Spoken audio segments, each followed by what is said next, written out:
दोस्तों, आज की इस वीडियो में हम नेपोलियन बोनापार्ट के इतिहास की एक ऐसी जंग का जिक्र करेंगे कि जिसमें न सिर्फ उसे हार का सामना करना पड़ा, बल्कि कई इतिहासकारों द्वारा उसे एक कायर और भगोड़ा तक घोषित कर दिया गया। सन 1798 में यूरोप में फ्रांसीसी क्रांति एक अस्थायी विराम पर पहुंच गई। क्रांतिकारी फ्रांस की सेना और उनकी दुश्मन सेनाएं युद्ध विराम कर चुकी थीं।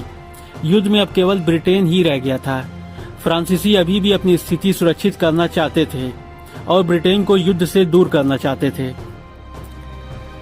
नेपोलियन ने लंबे समय से मध्य पूर्व और एशिया में जंग लड़ने का सपना देखा था और उसने मिस्र पर हमला करके जवाबी हमला करने की योजना बनाई। यह विजय प्राप्त करने से पूर्वी भूमध्य सागर पर फ्रांसीसी पकड़ सुरक्षित हो जाएगी और नेपोलियन के दिमाग में भारत में ब्रिटेन पर हमला करने का मार्ग खुल जाएगा। नतीजतन नेपोलियन एक बड़ा बेड़ा और एक सेना मई में टूलान शहर से लेकर रवाना हुआ।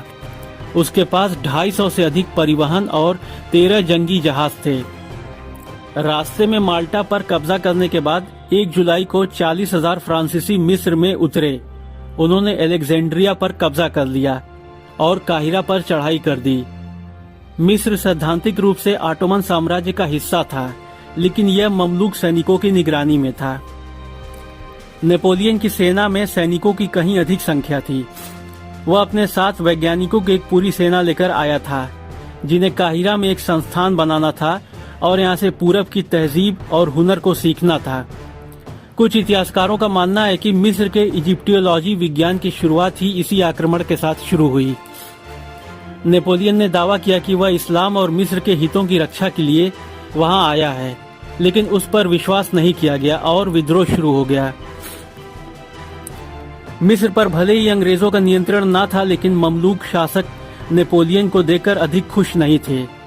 मिस्र की सेना ने 21 जुलाई को पिरामिडों की लड़ाई में भिड़ते हुए फ्रांसीसियों से टक्कर लेने के लिए मार्च किया।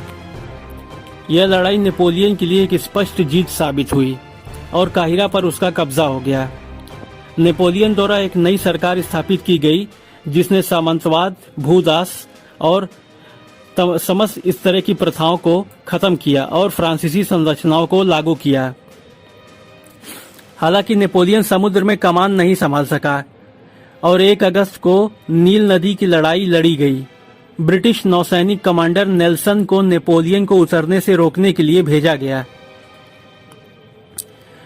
अंततः फ्रांसीसी बेड़े को ढूंढ लिया गया और उस पर हमला कर दिया गया, जबकि फ्रांसीसियों का यह बेड़ा अबू कीर खाड़ी में आपूर्ति लेने के लिए खड़ा था। शाम को तथा रात में और सुबह जल्दी हमला कर दिया गया और कई जहाजों को तबाह कर दिया गया। लाइन के केवल 2 जहाज बच गए और नेपोलियन की आपूर्ति लाइन का अस्तित्व समाप्त कर दिया गया।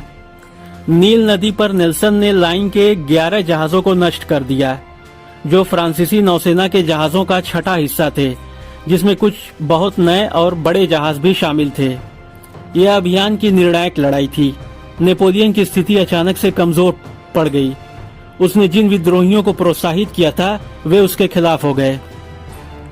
नेपोलियन अपनी सेना को वापस फ्रांस भी नहीं ले जा सका और शत्रु सेना के संगठित होने पर नेपोलियन ने एक छोटी सेना के साथ सीरिया की ओर प्रस्थान किया। इसका उद्देश्य ब्रिटेन के साथ गठबंधन के अलावा ऑटोमन साम्राज्य को पुरस्कृत करना था। जाफा पर कब्जा करने के बाद यहाँ 3000 कैदियों को उसने मार डाला। उसने एकर नामक शहर को घेर लिया। यह घेराबंदी ऑटोमन द्वारा भेजी गई राहत सेना की हार के बावजूद जारी रही।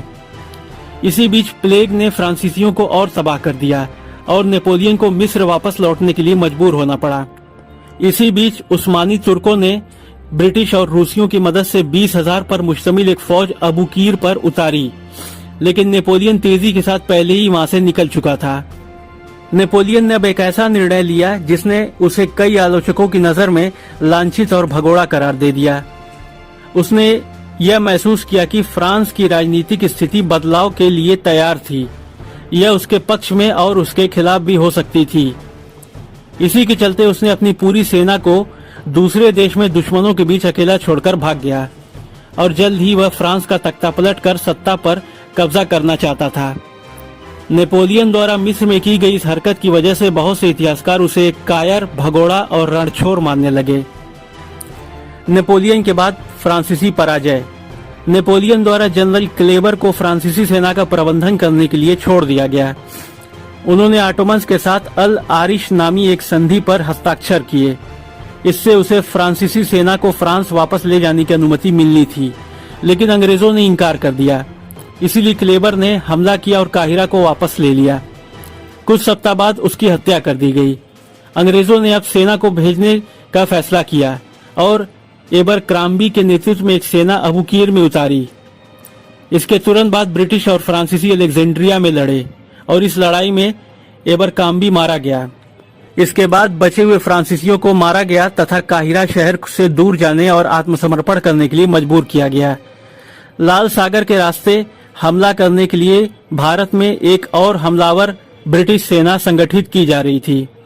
अंग्रेजों ने अब फ्रांसीसी सेना को वापस लौटने की इजाजत दे दी और सन 1802 में एक समझौते के बाद ब्रिटेन द्वारा रखे गए कैदियों को वापस कर दिया गया और नेपोलियन व उसकी सेनाएं इस तरह यह जंग हार गईं।